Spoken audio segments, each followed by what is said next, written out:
Bueno, buenos días a todos. Quisiera contarles algo que también me recrea mucho y me hace muy bien, es cuando voy a San Francisco. Es una localidad, una ciudad que está al este de Córdoba, la mayoría la deben conocer, y la verdad que es un lugar tan lindo, hay plazas hermosas, llenas de flores. De hecho, yo me casé con una de ellas.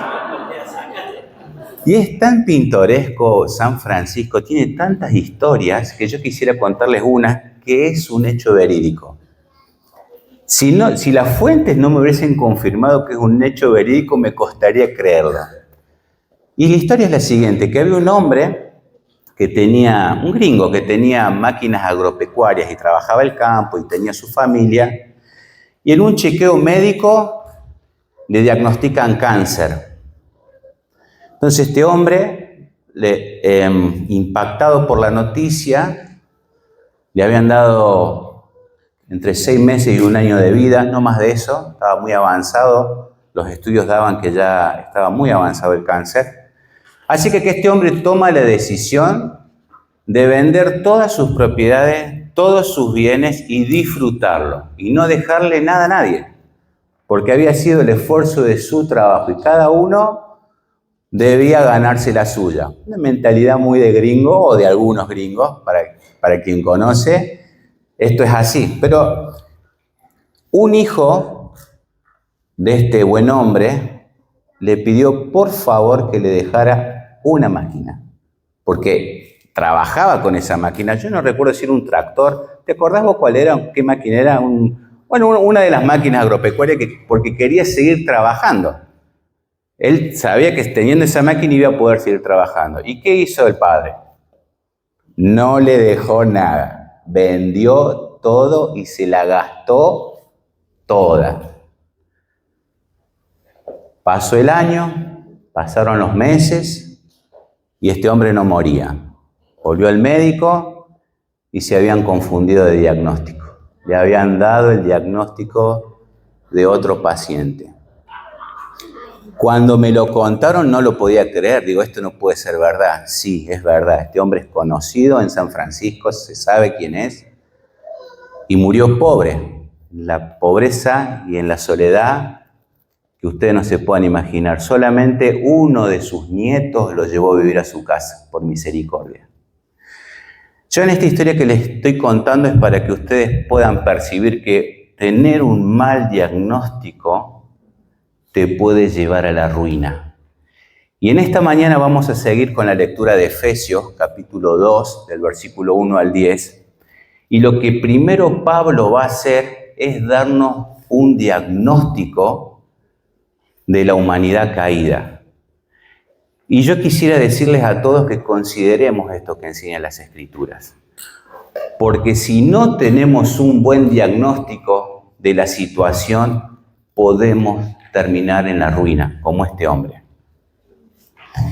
Yo voy a leer Efesios 2, del 1 al 10, pero lo voy a hacer en la versión NTV, porque es más fácil de leer las ideas, y lo vamos a proyectar aquí para aquellos que quieran seguir la misma lectura y no confundirse y seguir el hilo del relato. Dice así Efesios 2, del 1 al 10. Antes ustedes estaban muertos a causa de su desobediencia y sus muchos pecados. Vivían en pecado igual que el resto de la gente, obedeciendo al diablo, el líder de los poderes del mundo invisible, quien es el espíritu que actúa en el corazón de los que se niegan a obedecer a Dios. Todos vivíamos así en el pasado, siguiendo los deseos de nuestras pasiones y la inclinación de nuestra naturaleza pecaminosa. Por nuestra propia naturaleza, éramos objeto del enojo de Dios igual que todos los demás. Pero Dios es tan rico en misericordia y nos amó tanto que a pesar de que estábamos muertos por causa de nuestros pecados, nos dio vida cuando levantó a Cristo de los muertos. Es solo por gracia de Dios que ustedes han sido salvados, pues nos levantó de los muertos junto con Cristo y nos sentó con Él en los lugares celestiales, porque estamos unidos a Cristo Jesús. De modo que en los tiempos futuros Dios puede, ponernos como ejemplo de la increíble riqueza de la gracia y la bondad que nos tuvo, como se ve en todo lo que ha hecho por nosotros que estamos unidos a Cristo Jesús. Dios los salvó por su gracia cuando creyeron. Ustedes no tienen ningún mérito en eso, es un regalo de Dios. La salvación no es un premio por las cosas buenas que hayamos hecho. Así que ninguno de nosotros puede jactarse de ser salvo, pues somos la obra maestra de Dios. Él nos creó de nuevo en Cristo Jesús a fin de que hagamos las cosas buenas que preparó para nosotros tiempo atrás. Hermanos, la Biblia tiene un diagnóstico aplastante en cuanto a qué es el ser humano y cuál es su situación actual. Pero también nos muestra que Dios es grande en amor y grande en misericordia. Y también nos muestra este pasaje que aquel que ha sido unido a Cristo es una nueva creación. Y vamos a ver 3 puntos en esta mañana de este pasaje. El primero va a ser la humanidad caída. El segundo punto es la misericordia de Dios. Y el tercer punto que vamos a ver es una nueva creación en Cristo. Pero antes de continuar, recordemos que venimos estudiando este pasaje desde el principio y en el anterior capítulo Pablo pide a Dios que los ojos espirituales de los creyentes de esta iglesia que están en Éfeso les sean abiertos para que ellos puedan conocer el alcance del llamado de Dios, la riqueza de la herencia que les espera en el cielo y la grandeza del poder de Dios. Y esto está muy conectado a este pasaje. Fíjense en la idea que tenemos acá. Antes ustedes estaban muertos, pero ahora están vivos Dios al resucitarlos en Cristo. El punto, la lógica es que el poder de Dios, el gran poder de Dios que resucitó a Jesús de los muertos y lo exaltó, es el mismo poder que resucita el creyente para darle vida. Son todos estos conceptos muy raros, yo lo sé, y es lo que vamos a hacer en esta mañana. Con el favor de Dios voy a tratar de explicar para que podamos entender qué significa, ya que el título en esta mañana es De muerte a vida.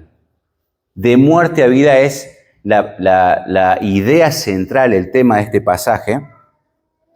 Y lo primero que tenemos que entender es el diagnóstico, este tremendo diagnóstico que da la Biblia. Por lo menos aquel que nos visita, aquel que pueda quizás no simpatizar mucho con la creencia y la fe cristiana, yo le aconsejo que tome en serio o por lo menos preste atención a lo que la Biblia dice, que ¿qué es el ser humano?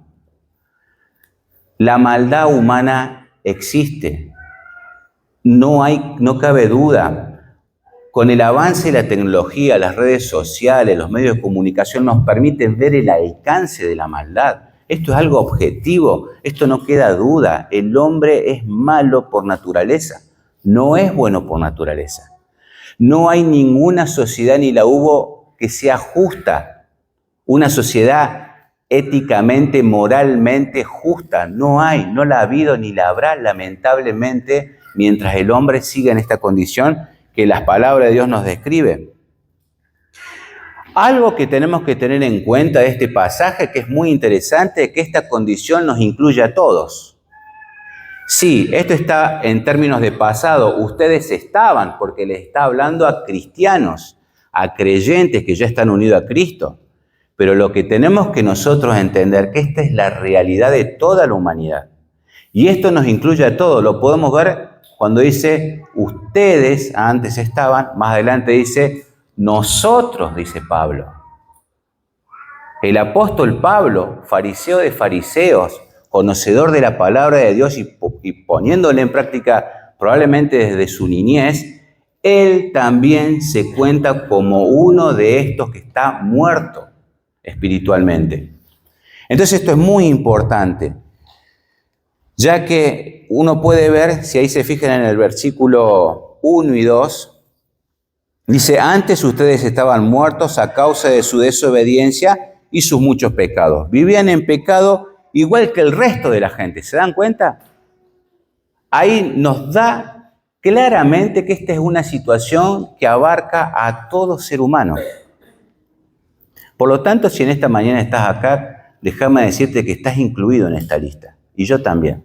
Esta es nuestra naturaleza, una naturaleza de muerte. Ahora veamos esto un poquito más. ¿Qué significa? ¿Qué significa que estamos muertos? ¿Qué quiere decir la Biblia cuando dice que estamos muertos en nuestros delitos y pecados o en nuestras transgresiones y pecados? Acá se refiere a la falta de signos vitales. ¿Es una muerte física la que describe acá? Lo primero que quiero decirles es que no es una muerte física, pero tampoco esto es alegórico. Esto es una realidad. La muerte espiritual es la realidad, es la situación espiritual en la que se encuentra la humanidad. Esta palabra tiene una raíz muy interesante y muchos creyentes la conocen, porque no es una palabra desconocida. Muerte significa separación. Hemos sido separados de Dios. ¿Se dan cuenta de lo que pasó luego del pecado original con Adán y Eva? ¿Cuál fue la consecuencia? Fue la muerte. En un momento ellos son separados, fueron expulsados de la presencia de Dios. Y ahí experimentaron la muerte espiritual. Aunque estaban vivos y tenían todos los signos vitales, espiritualmente estaban muertos. Y el libro de Romanos nos aclara muy bien que si bien la muerte entró por Adán, por un hombre, por cuanto todos pecaron, murieron, pasó la muerte a toda la humanidad. Todos estamos muertos no por herencia de Adán, no hay nada que reclamarle. Es por tus propios pecados y tus propias transgresiones. Ahora, ¿qué es esto de pecados y transgresiones, no? Es muy interesante porque Pablo está eligiendo dos palabras que no son al azar. Esta palabra, en el original, transgresión, significa salirse del camino o no cumplir con una norma establecida. Y la palabra pecado, amartia, significa no dar en el blanco o no llegar al estándar. Así que mientras uno está hablando de pecados de comisión, otro está hablando de pecados de omisión. Y esta es nuestra realidad. Con Manu tenemos dos amigos que, yéndose de viaje, cometieron esto. Iban a una velocidad que no debían, por la ruta que va Jesús María, y transgredieron la norma. Pero no se quedó ahí el tema, sino que, sabiendo eso, se desviaron del camino para que el control no les ponga la multa. Esto habla de cómo somos nosotros. Si uno se fija, Adán, no termina todo en la desobediencia. Ahí comienza la secuencia. Y así es como somos. La Biblia nos diagnostica exactamente cómo somos. Somos engañadores, mentirosos, orgullosos. Esta es nuestra realidad. Y quien les habla también lo es. Estoy luchando yo todavía con estas cosas. El creyente todavía lucha con esto. Esto es una realidad que nos humilla. El pecado no solo nos separa de Dios, no solo es muerte espiritual, sino que siempre el pecado es humillante. Te deja tirado, te deja sin nada.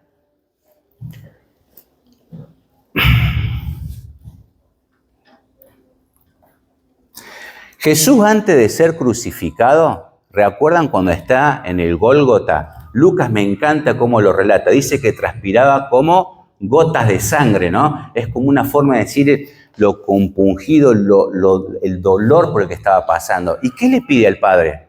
Él estaba camino a ser crucificado. Y le pide, si es posible, que pase de él esta copa. ¿A qué se habrá referido? ¿Al sufrimiento físico que iba a recibir? ¿Al castigo, a los azotes y a la crucifixión? Que de hecho es una muerte horrenda y dolorosísima. ¿Se estaba refiriendo a eso? Si ustedes prestan atención, cuando él está colgado en la cruz, a la hora tercera, cuando se oscurece la tierra y se raja la tierra, él dice, Padre, Padre, ¿por qué me has desamparado? Ahí es donde experimenta la separación con Dios. Todo el peso del pecado de la humanidad está siendo depositado en Él para que nosotros podamos ser perdonados. Pero Él experimenta la muerte espiritual, es separado de Dios. Sin embargo, este gran poder que leímos en el capítulo 1 es el mismo poder que lo resucitó al tercer día. Y cuando lo resucitó a Él, dice Pablo, nos resucitó a nosotros también junto con Él, para que vivamos. Es decir, que si en términos espirituales la muerte es la separación con Dios, la vida, en este contexto, es la unión con Dios. Por eso estamos en Cristo, vivimos aquellos que hemos sido unidos a Cristo. Y esto lo podemos hacer gracias al sacrificio de Jesús. Yo he visto muchas personas no creyentes, realmente vigorosas físicamente, intelectualmente lúcidos, muy preparados. No son creyentes, no creen en Dios. Y me cuesta decir que esa persona está muerta. A veces las apariencias engañan, a veces parecen más vivos que uno. Sin embargo, si nos preguntamos si esa persona está muerta, si no está unida a Cristo, no podemos dudar en decir que sí está separada de Dios. Está muerto en sus delitos y pecados. No solamente, este es un diagnóstico aplastante. Sé que en este momento no es algo tan alegre lo que estamos recibiendo. Es el diagnóstico del médico el que estamos leyendo en este momento. ¿Les ha pasado tragar saliva? Bueno, cuando uno pasa a los 40 traga un poco más de saliva. A mí me ha pasado. Cuando me dijeron que tenía hígado graso, me preocupé muchísimo. No me gustó la noticia. Y la estaba leyendo y me la estaban explicando y no me gustó. Acá está pasando lo mismo, hermanos. Acá estamos ante un diagnóstico que es tremendo. Es la realidad de todo ser humano. Ahora, no solamente, según este pasaje, el hombre está muerto por sus delitos y pecados, sus transgresiones, sino que está esclavizado. El pasaje es muy claro. Uno lo puede ver en el versículo 2 y 3. Yo no sé si lo tenemos acá, espectacular. Ponerlo allí, el versículo nos va a ayudar bastante. Fíjense, el hombre está esclavizado a fuerzas que no puede controlar, a fuerzas que lo dominan. Son tres fuerzas muy claras. La primera de ellas, muy claramente dice, en el versículo 2, que ustedes antes obedecían al diablo. Miren, hermanos, yo sé que hay muchos círculos, aún cristianos, que niegan la existencia del diablo como una realidad concreta, como una persona. Sin embargo, Jesús no tuvo ese problema, la Biblia no tiene ese problema, la primera iglesia no tuvo ese problema y los apóstoles todos sostienen que el diablo existe, es una persona. Él fue un querubín protector de los ejércitos de las fuerzas del cielo caído. Esto es un hecho histórico que la Biblia nos narra. Esto no es alegórico. Este ser existe. Que nosotros lo subestimemos, que no lo tengamos en cuenta, negar la realidad no quiere decir que Él no exista. Tenerlo presente es muy importante porque Él es el líder de los poderes del mundo invisible. Y acá está la segunda fuerza que tiene cautivo al hombre. ¿Qué son estos del mundo invisible? Si ustedes se fijan, son los valores que tiene este mundo. Es la sociedad caída, es la sociedad sin Dios. Basta ver cualquier medio de comunicación, cualquier sociedad que se exprese sin tener en cuenta a Dios, para que uno pueda ver cuál es ese mundo caído, el sistema de valores que está contra Dios.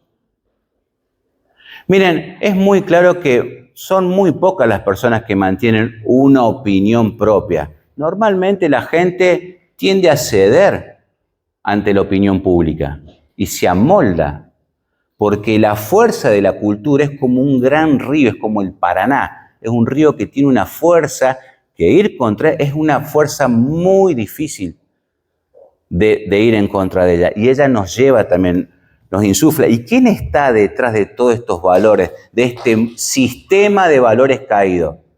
El diablo. Ahora, fíjense en que hay una tercera fuerza.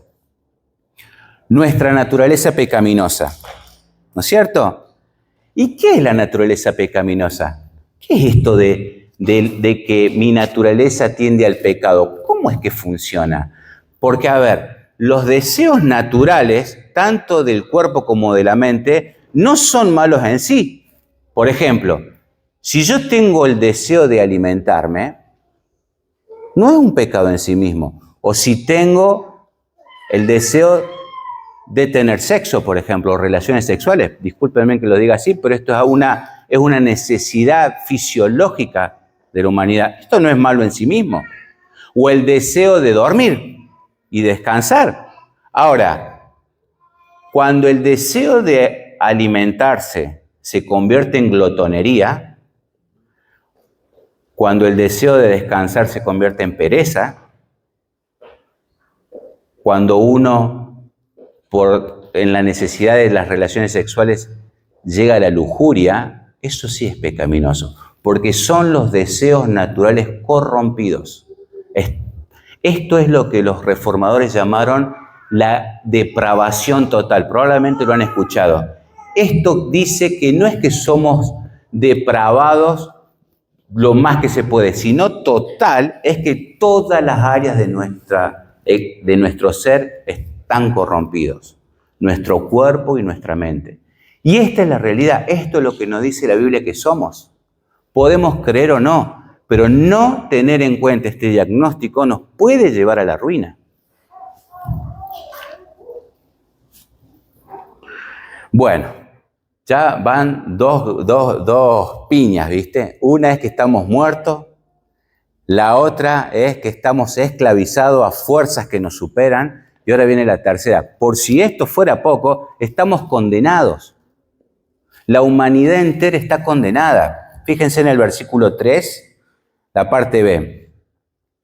Por nuestra propia naturaleza, éramos objeto del enojo de Dios igual que todos los demás. Otras versiones dicen de la ira de Dios. Esto no es menor, porque sobre la humanidad pesa una condena. Esto no es que van todos camino al cielo, van todos camino al juicio. Y esta es una realidad bíblica. Ahora, ¿qué es esto de la ira de Dios? ¿Acaso la ira de Dios es como la ira del hombre? ¿Una emoción descontrolada? ¿Algo que puede ser efusivo y romper todo? ¿O por bronca o por envidia? No nos confundamos. Esa no es la ira de Dios. La ira de Dios en la Biblia es la respuesta natural de la santidad de Dios frente al pecado, frente al mal. Él es un Dios justo y está dispuesto a cumplir su palabra. Y Él dijo que el mal iba a ser destruido. ¿Saben cuál es el único problema de eso? Que corre por nuestras venas. El mal corre por nuestras venas. Todos. No hay uno solo que no sea así. Todos nosotros estamos en esta condición o estuvimos en esta condición, como dice, para aquellos que están unidos a Cristo. Pero ya lo vamos a ver esto con más claridad.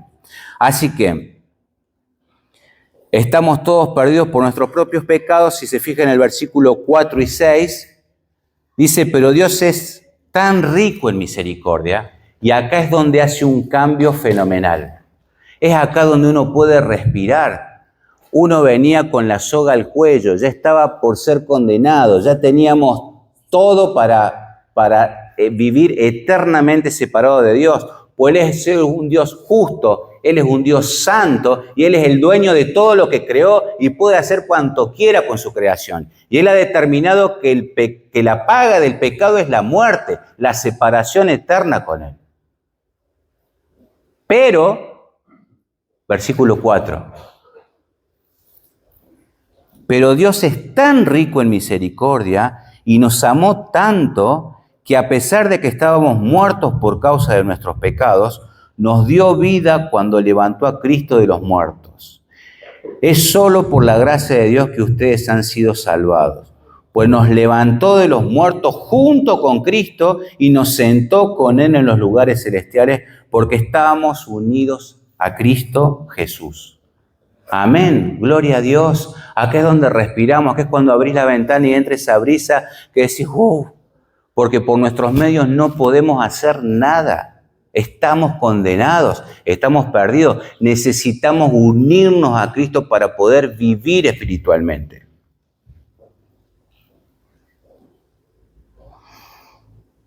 Dios no necesita de nosotros para que Él sea completo en algo.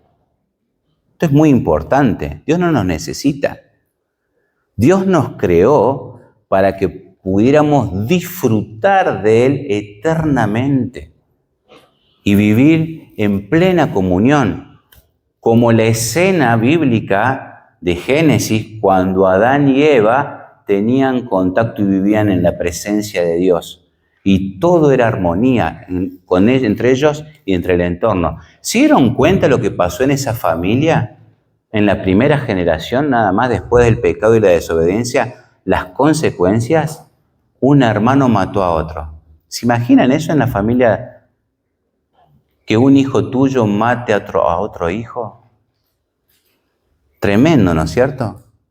Y esa es la realidad humana. Esto es lo que estamos viviendo día a día en esta humanidad caída. ¿Cuándo la persona se une a Cristo? Esta es una buena pregunta que nos podemos hacer y el versículo 8 lo responde muy claramente. ¿Cuándo una persona que está muerta en sus delitos y pecados es unida a Cristo para tener vida? ¿Cuándo ocurre esto? El versículo 8 dice muy claramente que es cuando creemos. Claro, uno puede decir cuando creemos en qué. ¿Qué es lo que para creer? El mensaje del Evangelio. Está implícito en el mismo contexto. Dios resucitando a Jesucristo. Dios muriendo en nuestro lugar. Es que era imposible que un injusto muera en el lugar del otro injusto si los dos están condenados. ¿Quién iba a morir en el lugar nuestro si nos querían salvar y satisfacer la justicia de Dios? Solamente un hombre santo. Entonces, esto no es menor porque para alcanzar la unión con Cristo hay que creer que Cristo vino, estuvo entre nosotros y vivió una vida sin pecado, que Él fue santo y se entregó voluntariamente en tu lugar para que nosotros pudiéramos tener vida, ser unidos a Él en su resurrección. Yo sé que son difíciles algunos conceptos que estamos diciendo, pero esto es lo que nos enseña la Biblia. Cuando creemos, si vos no tenés nada, pero estás unido a Cristo, lo tenés todo. Pero si vos tenés todo y no estás unido a Cristo, no tenés nada. ¿Qué vas a hacer? Estoy seguro que hay muchas personas aquí o algunas que todavía no están unidas a Cristo.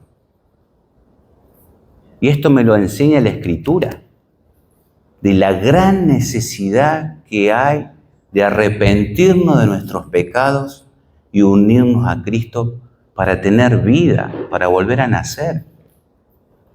Yo quisiera detenerme un segundo en esto para que podamos reflexionar.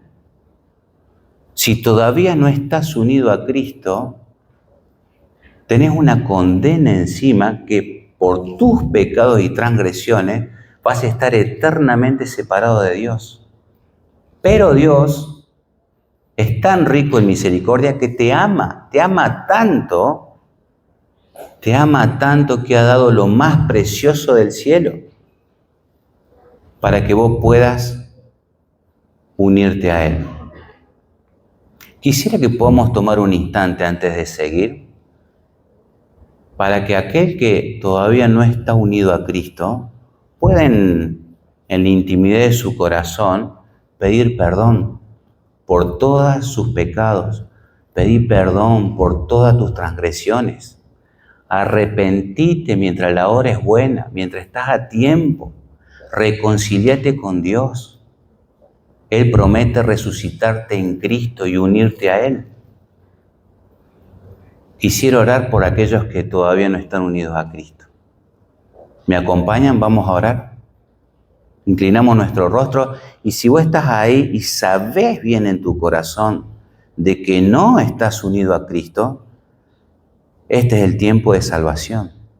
Este es el tiempo para que veas a Jesús crucificado, muriendo en tu lugar, el santo por el injusto. Si querés decir ahí donde estás, en la intimidad de tu corazón, decile al Señor, perdón. Perdón por mis pecados. Perdón por mi transgresión. Reconozco el diagnóstico que dice la Biblia de mí. Estoy perdido, esclavizado al pecado y condenado. Padre, te suplico que me des vida. Dame vida espiritual. Señor, te pido por aquellos que todavía no te conocen, que no se han unido a ti. Te ruego por sus almas, Señor, para que tengas misericordia y los salves, Señor, para que ellos puedan ser unidos a tu Hijo Jesucristo. Te lo ruego, Padre. Amén, Señor. Amén. Este pasaje está dirigido a creyentes, no a inconversos, a creyentes. Y fíjense en que lo que le está pidiendo Pablo es que no se jacten. Jacten es una palabra que no usamos. Es que no te la creas.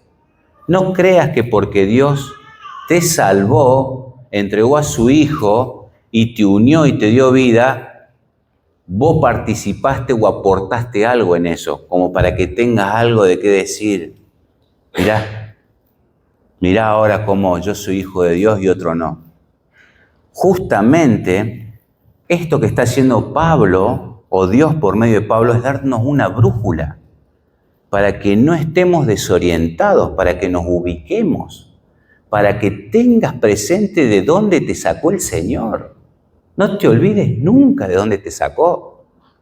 Te sacó de tus pecados, de tu miseria, de tu propia humillación y te está dando vida. No te agrandes. El punto 3 es una nueva vida en Cristo. No solamente el Señor nos amó tanto que dio a su Hijo para que todo aquel que en Él crea no se pierda, sino que tenga vida al unirse en Cristo, sino que Él preparó buenas obras. Fíjense en el contraste. El último versículo, el versículo 10, habla de buenas obras. Y el primer versículo habla de pecados, transgresiones. ¿Qué pasó en el medio? Pero Dios, eso fue lo que pasó. El amor de Dios. Lo que nos está diciendo el pasaje es que las malas obras que practicábamos, ahora ya en Cristo se terminaron. Ahora el creyente es una nueva creación. Dice que somos la obra maestra de Dios. Saben que la obra maestra de un artista es su obra más emblemática, más importante, más representativa, que mejor lo expresa él. Por ejemplo, de Da Vinci, ¿cuál es? Puede ser la Gioconda o alguna obra que es una de las más conocidas que más lo represente. Bueno, a Dios lo que más lo representa en sus perfecciones es el hombre creado, cuando nos creó a su imagen y semejanza. El punto es que se echó a perder el hombre, nos arruinamos. Pero ahora, en el versículo 10, Dios está haciendo una nueva creación. Somos la obra maestra de Dios para hacer buenas obras, para poder reflejar realmente lo que es Dios. Fíjense cómo hay varias listas de buenas obras en el Nuevo Testamento. Por eso es muy importante que el creyente lea la palabra de Dios para que pueda conocer cuáles son estas buenas obras en las que debe andar. Una de estas listas está en Gálatas, capítulo 5, hace falta que lo busque, yo lo tengo aquí, se los voy a leer, pero es muy conocido. Es como una lista para que entendamos a qué tipo de buenas obras se refiere. Mas el fruto del Espíritu es amor, gozo, paz, paciencia, benignidad, bondad, fe, mansedumbre, templanza. Contra tales cosas no hay ley. Pero los que son de Cristo, los que están unidos a Cristo, la carne, que viene a ser la naturaleza pecaminosa, nuestra naturaleza caída, ha sido crucificada junto con sus pasiones. Así que, hermanos, estamos llamados como creyentes a vivir en buenas obras. Dios nos está diciendo que donde hay enojo debe haber amor. Donde hay ansiedad debe haber mansedumbre. Fíjense, donde hay paciencia, donde hay impaciencia debe haber paciencia, donde hay maldad debe haber bondad. Tenemos que ser parte de este cambio que Dios está haciendo en nuestras vidas. Y yo quisiera llamarlos a la reflexión, porque en esta mañana también se habló de las obras de la fe. ¿Cómo uno sabe que realmente está unido a Cristo, no? Qué buena pregunta y qué oportuno hacérsela mientras uno está vivo. No vaya a hacer cosas que uno se le haga después a la pregunta, demasiado tarde. Qué bueno para hacerme una pregunta. Yo creo que Jesús es el Hijo de Dios, creo que vivió una vida santa y perfecta y que murió en mi lugar. Yo creo esas cosas. ¿Cómo sé que estoy unido a Cristo? Porque ahora sé buenas obras. Porque ahora el creyente es alguien que ha nacido de nuevo. Antes nos gozábamos en el pecado, lo disfrutábamos. Ahora el creyente peca y le duele el corazón. El Espíritu Santo lo retuerce, no puede seguir. Pide perdón, se arrepiente. Eso no es humano. Eso no viene de la naturaleza de Dios, del hombre. Eso viene de Dios. Eso es algo espiritual. ¿Querés saber si estás vivo espiritualmente? Cualquiera de estas listas que estoy leyendo que te nazca, no viene de vos. Un hermano antes de empezar la reunión me pidió orar conmigo. Me dijo, tengo que decirte algo, quiero tomar la cena en paz y he tenido malos pensamientos contra vos. Digo yo, otro más en la fila. Otro más en la fila. Me dice, tuve malos pensamientos con vos, necesito pedirte perdón.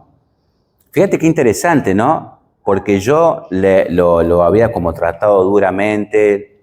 Yo tengo una personalidad por la cual estoy luchando. Todos creo que la conocen. No es algo oculto. Tengo mis debilidades y a veces hablo como dando órdenes. Y este hermano se había herido y él me venía a pedir perdón a mí. Yo estaba desorientado porque yo tendría que estarle pidiendo perdón a él. Pero él me pedía perdón por sus malos pensamientos. Y él podría haberse justificado que yo era el culpable y él, ¿por qué tendría que estar pidiendo perdón? Por sus malos pensamientos estaba pidiendo perdón. Y automáticamente cuando me lo dijo, le dije yo, no, pero decime bien por qué. Porque a mí esto me sirve, porque yo entiendo que estoy luchando. Cuando yo hago algo malo, es Eduardo. Es la naturaleza de Eduardo. Cuando yo hago algo bueno, es Dios. Porque no hay nada bueno en mí. No hay nada bueno que podamos hacer. Todo es por gracia. Ha sido un enorme regalo de Dios. ¿De qué nos vamos a agrandar? ¿Por qué nos vamos a creer que somos mejor que alguien? No somos mejor que nadie. Justamente el creyente se sabe pecador. Se sabe que es el último orejón del tarro. Bueno, una expresión, no sé si todas la conocen. Pero el creyente es alguien que tiene hambre y sed de justicia. ¿Querés saber otra forma de darte cuenta si hay vida espiritual? ¿Tenés hambre de la palabra de Dios? ¿Tenés ganas de... El Hijo de Dios quiere saber de Dios, quiere conocer de Dios. Tiene hambre de la palabra de Dios. Tiene hambre por las cosas santas. Quiere agradar a su Padre, que sabe que lo está viendo. Eso es vida espiritual. Eso es un buen diagnóstico. En esta mañana, cuidado con el diagnóstico. Cuidado con tener un diagnóstico equivocado. Creernos con alguna especie de orgullo Hay cosas que son sutiles. No vamos a hablar de los pecados aberrantes. Pero hablemos de las sutilezas. El orgullo por la familia, por los apellidos, por la raza, por la religión. Cualquier cosa que levante tu cabeza. Por eso es que Dios, en el futuro, Él se va a jactar de todo lo que ha hecho por nosotros. Y va a ser toda la gloria para Él, no va a haber nada para nosotros. Toda la gloria es de Él. Pero ¿saben qué? Él nos va a permitir participar en su gloria. ¡Qué bárbaro! No lo merecemos, no hicimos nada y vamos a participar de su gloria. Para concluir, la raza humana está caída. Tengamos este diagnóstico. Esto nos dice la Biblia. Esclavizada y condenada. Sobre todo esclavizada por fuerzas que no puede controlar. Pero Dios, y acá es donde entra el amor y la misericordia y la gracia de Dios. Nos une de nuevo en Cristo para que volvamos a disfrutar de su presencia y de tener una vida que lleve frutos espirituales.